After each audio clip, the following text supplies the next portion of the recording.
Thanks to One Southern Indiana for letting us be a part of this group. So we've got a video, about a 2 or 3 minute video that we're going to play first, and we've got some handouts for you that we'll walk through as well. So, at PetFirst, we want to make sure pet parents understand the basics of how pet insurance works. We know your pet is a part of your family, but insurance for your dog or cat works very differently than your family's personal health insurance. Pet insurance is a financial safety net for you when your pet gets sick or injured and reimburses veterinary care costs, which continue to increase. Unlike human insurance, you can take your pet to any licensed vet office or emergency clinic because there are no networks with pet insurance. You can focus on making sure your pet receives the care they need and deserve. Since pet insurance is a reimbursement structure, you will need to pay your veterinarian for treating your pet. Don't worry, PetFirst reimburses you quickly once we receive your claim form, invoice, and medical records from the visit. After you file your claim, you can log into your MyPets account and keep tabs on the information you sent and the status of your claim. In no time at all, you'll receive your reimbursement and can go back to having fun with your pet. PetFirst. Love is simple. So is PetFirst.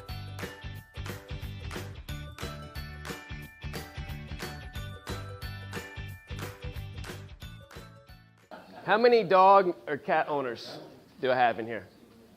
All right. All dogs? Any cats? Cat? All right, good. Who's had a vet bill, of the cat owners and dog owners, who's had a vet bill over $500? Anybody over 1,000? Still a few. Anybody over 1,500? Over 2,000? All right, so you two are tied for the, oh, Celeste? How much? 3,700. So what has happened, pet healthcare technology has caught up to human healthcare, and which is a great thing for dogs and cats and dog and cat owners. But we're treating dogs and cats for cancer, diabetes. They're even doing hip transplants, organ transplants now. We don't cover those, by the way. But anything that can be done for humans is now being done for dogs and cats. And these veterinarians are using the same equipment.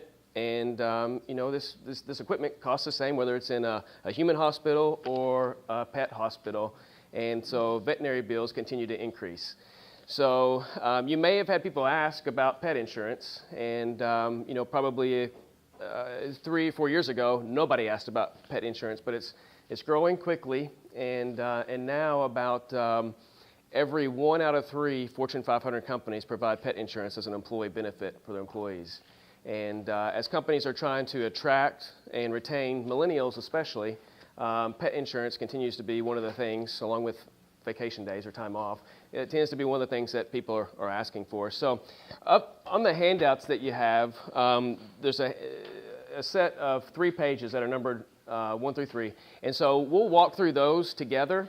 The other 2 pages, 2 separate pages, are some good one-sheeters, I think, with some information that you can refer back to. Also on PetFirst.com, there's more information on pet insurance, and then obviously you can, we'd love for you to reach out to us if you have more questions or want to get together and talk about it some more. But as we're walking through this together, stop me with questions as we go. So I want this to be interactive, so don't hold your questions to the end. All right, so on the first page where it talks about enrollment's very easy with PetFirst. It's dogs and cats only. So no reptiles, no birds, but it's dogs and cats, and you can enroll without an exam. So you could get on PetFirst.com right now, or you could call into our call center right now and talk to a licensed agent, and you could hang up the phone or get offline in 2 or 3 minutes and have pet insurance on your dog or cat. So we've made the enrollment process very easy to do. And then also, too, we can create custom landing pages for companies or brokerages. However you want us to work together, we can do that as well. We can provide handouts, proposals. So if you see there towards the bottom of the page what kind of discounts are available, there's discounts since you're a Southern Indiana member.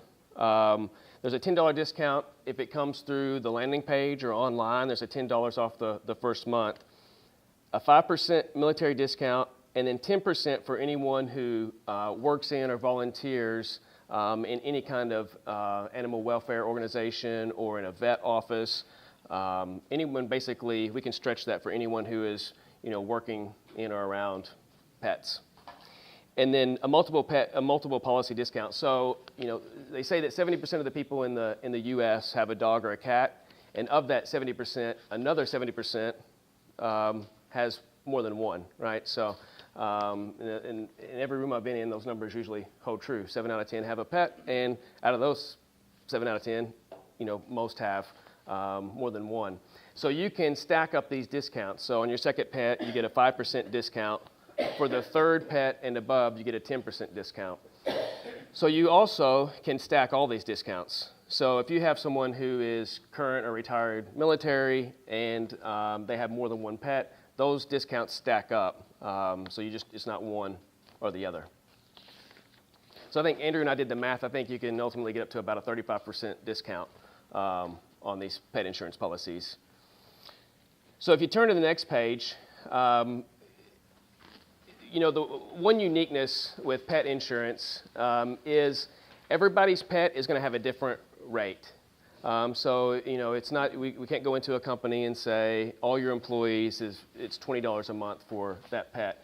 And the reason is it's based off of the breed and the species, so dog or cat, and then what breed it is. If it's a mixed breed, then it's a mixed breed by size, so small, medium, or large, and the customer gets to pick the size, so a little subjectivity there. And then it's based on where you live, so it's down to the zip code level. So Kentucky has some other taxes. That's why we have to use down to the zip code. It's really just 7 regions in the U.S. But anyway, just for simplifying it, it's by age, breed, species, and then where you're located. Now then, on those policies, you can see there, I'm still on the top of the page 2. For plan information, they pick the annual limit of the policy, so how much they can get reimbursed. They pick that. You've got another page that we'll get to that shows the different limits. They choose a copay. So, you saw in the video that pet insurance is a reimbursement. So you go to the vet and you pay the vet bill, and then you get reimbursed a percentage. So you choose that, the policyholder chooses that percentage. So they choose a 70% reimbursement, 80% reimbursement, or 90% reimbursement. So that's what they're getting back. And then there's a deductible too, which they also choose. So they choose anywhere from a $50 to a $500 deductible. All of those will play, obviously, a role in the premium. So I've got an 11-year-old lab. So I have a high deductible and a 70% reimbursement. The reason is, since he's 11, pet insurance for him is more expensive than my 2-year-old cat. So my 2-year-old cat, I've got a 90% reimbursement and a $50 deductible. That's a lot. Is that, everybody follow me so far? So you can control the premium. Our average premium, if you look at our whole book of business, is about $37 a month. But starts at $20 a month or less, and then goes on up to really as much as you want to spend, depending on the age of your dog and which plan that you choose. Any questions so far about any of that? So if you look at there, the second part of this page 2, the coverage. So it's designed to cover accidents and illnesses. So if you own a dog or a cat, you know that you're going to spend a couple $100 a year at the vet because you've got your routine vaccinations, you got flea and tick. Those are the things that we can budget for, right? We just know that's part of owning a pet. What we can't budget for are accidents and illnesses, which, so last had a vet bill of $3,700. We just don't know, and a couple others, $1,500. We just don't know when those are going to happen, right?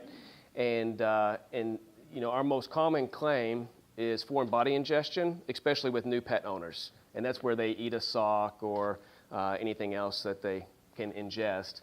And that's $1,300. And we see that daily, obviously.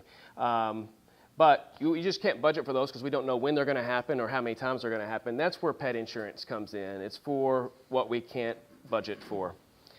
There's no network, so they can use any licensed veterinarian or any specialty clinic in the United States. Since it's a reimbursement, there's no network. And then another uniqueness with PetFirst is it covers hereditary, congenital, and chronic conditions. So, if anybody has a lab or a German Shepherd, most large breeds are susceptible to hip dysplasia. Some small breeds are susceptible to knees going cruciate ligaments